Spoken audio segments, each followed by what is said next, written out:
అందరికీ నమస్కారం అండి. ఈరోజు మనం ఈ వీడియోలో వృశ్చిక రాశి వారి యొక్క జాతకం గురించి తెలుసుకుందాం. ముఖ్యంగా మరో వారం రోజుల్లో వృశ్చిక రాశి వారికి భయంకరమైన వార్త తెలుస్తుంది. ఈ వారం ప్రారంభం నుంచే వృశ్చిక రాశి వారికి ఒక అసౌకర్య భావన, ఏదో తెలియని టెన్షన్ కనిపించవచ్చు. మీరు ఏ పని చేసినా పూర్తి సంతృప్తి కలగకపోవచ్చు. ముఖ్యంగా కుటుంబ విషయాలు, ఆర్థిక పరిస్థితులు లేదా మీకు దగ్గరగా ఉన్న వ్యక్తుల ప్రవర్తనలో కొంచెం మార్పు అనేది కనిపించవచ్చు. ఈ మార్పులే ఆ భయంకరమైన వార్తకి ముందు వచ్చేటటువంటి సంకేతాలు కావచ్చు. ముఖ్యంగా మధ్య వారంలో, అంటే మూడవ లేదా నాలుగవ రోజుల్లో మీరు ఒక వార్త అయితే వింటారు. అది మీకు అనుకోకుండా షాక్ ఇస్తుంది. ఈ వార్త మీ వ్యక్తిగత జీవితం, ప్రేమ సంబంధాలు లేదా కుటుంబ సభ్యుల గురించి ఉండే అవకాశం ఎక్కువగా ఉంటుంది. కొందరికి ఇది ఆరోగ్యానికి సంబంధించిన విషయం కావచ్చు. మరికొందరికి ఇది నమ్మిన వ్యక్తి నుంచి వచ్చిన మోసం గురించి విషయం కావచ్చు. మీరు ఎవరినైనా చాలా నమ్మి ఉంటే ఆ వ్యక్తి ప్రవర్తనలో అకస్మాత్తుగా మార్పు రావడం మీకు తీవ్రంగా అనిపిస్తుంది. ఇలా కూడా జరుగుతుందా అని మీరు ఆశ్చర్యపోతారు. ఈ సమయంలో మీ మనసు చాలా బాధపడుతుంది. మీరు తీసుకున్న నిర్ణయాలు తప్ప అని మీకు మీరే ప్రశ్నించుకుంటారు. కానీ ఇది మీ తప్పు కాదు, ఇది కాల ప్రభావం. ఆర్థిక విషయాల్లో కూడా కొంత జాగ్రత్త అవసరం. మీరు పెట్టుబడి పెట్టిన చోట నష్టాలు వచ్చే సూచనలు ఉన్నాయి. ఎవరికైనా డబ్బు అప్పుగా ఇచ్చి ఉంటే అది తిరిగి రావడం ఆలస్యం కావచ్చు లేదా అసలు రాకపోవచ్చు.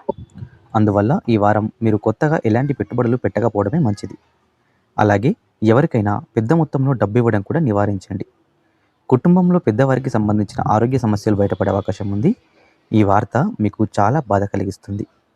మీరు వెంటనే స్పందించి వారికి సహాయం చేయాల్సిన పరిస్థితి కూడా వస్తుంది. ఈ సమయంలో మీరు ధైర్యంగా ఉండాలి. భయపడకుండా అవసరమైన వైద్య సాయం అందించాలి. ప్రేమ సంబంధాల్లో ఉన్నవారికి కూడా ఈ వారం ఒక పరీక్ష కాలం. మీ పార్ట్నర్తో చిన్న విషయాల మీద గొడవలు పెరగవచ్చు. ఒక చిన్న అపార్థం పెద్ద సమస్యగా మారే అవకాశం ఉంది. కొందరికి విడిపోవడం వరకు వెళ్ళే పరిస్థితి కూడా కనిపిస్తుంది. అయితే మీరు ఓపికగా ఉంటే మాట్లాడుకుని సమస్యల్ని పరిష్కరించుకోవచ్చు. ఉద్యోగం చేస్తున్న వారికి ఆఫీస్లో ఒక అప్రమత్త సమాచారం రావచ్చు. అది మీకు షాక్ ఇవ్వవచ్చు. ఉదాహరణకి మీ పని గురించి నెగిటివ్ ఫీడ్బ్యాక్ రావడం లేదా మీ స్థానంలో మార్పులు జరగడం వంటి విషయాలు జరగవచ్చు. అయితే ఇది మీకు ఒక కొత్త అవకాశానికి దారితీయవచ్చు. కాబట్టి దీన్ని పూర్తిగా నెగిటివ్గా తీసుకోకండి. వ్యాపారం చేస్తున్న వారికి ఈ వారం కొంత కష్టంగా ఉంటుంది. మీరు నమ్మిన భాగస్వామి లేదా క్లయింట్ నుండి మోసం జరిగే సూచనలు ఉన్నాయి. అందువల్ల మీరు కొన్ని ఒప్పందాలను జాగ్రత్తగా పరిశీలించాలి. ఏ పత్రాలపై సంతకం చేసే ముందైనా పూర్తిగా చదవాలి. మానసికంగా ఈ వారం చాలా ఒత్తిడి ఉంటుంది. మీరు ఒంటరిగా ఉండాలని అనిపించవచ్చు. కానీ అదే సమయంలో మీరు మీకు దగ్గరగా ఉన్న వారితో మాట్లాడడం మంచిది. మీ భావాలను పంచుకోవడం ద్వారా మీకు కొంత ఉపశమనం లభిస్తుంది. ఈ భయంకరమైన వార్త మీ జీవితాన్ని పూర్తిగా మార్చే శక్తి కలిగి ఉంటుంది. కానీ అది మీకు ఒక కొత్త దారిని కూడా చూపిస్తుంది. కొన్నిసార్లు మనం అనుకున్నది జరగకపోవడం మంచిదే.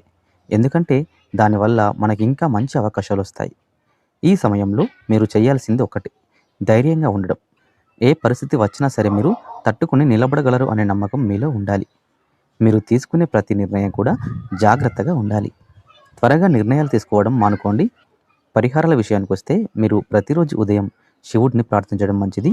ఓం నమః శివాయ అనే మంత్రాన్ని 108 సార్లు జపించండి. అలాగే శనివారం రోజున నల్ల నువ్వులు దానం చేయడం వల్ల మీకు ఉపశమనం లభిస్తుంది. పేదవారికి అన్నదానం చేయడం కూడా మంచి ఫలితాలు ఇస్తుంది. మొత్తానికి వృశ్చిక రాశి వారికి రాబోయే వారం రోజుల్లో ఒక పరీక్ష కాలం. మీరు వినబోయే వార్త మొదటగా భయంకరంగా అనిపించినా అది మీ జీవితంలో ఒక కొత్త మార్పుకు దారితీస్తుంది. మీరు ధైర్యంగా జాగ్రత్తగా ముందుకు సాగితే గనక ఈ కష్టకాలాన్ని కూడా విజయవంతంగా దాటవచ్చు. జాగ్రత్తగా ఉండండి, నమ్మకం కోల్పోకండి, ప్రతి పరిస్థితిని అర్థం చేసుకొని ముందుకు సాగండి. ఇదే ఈ వారం మీకు ప్రధాన సందేశం.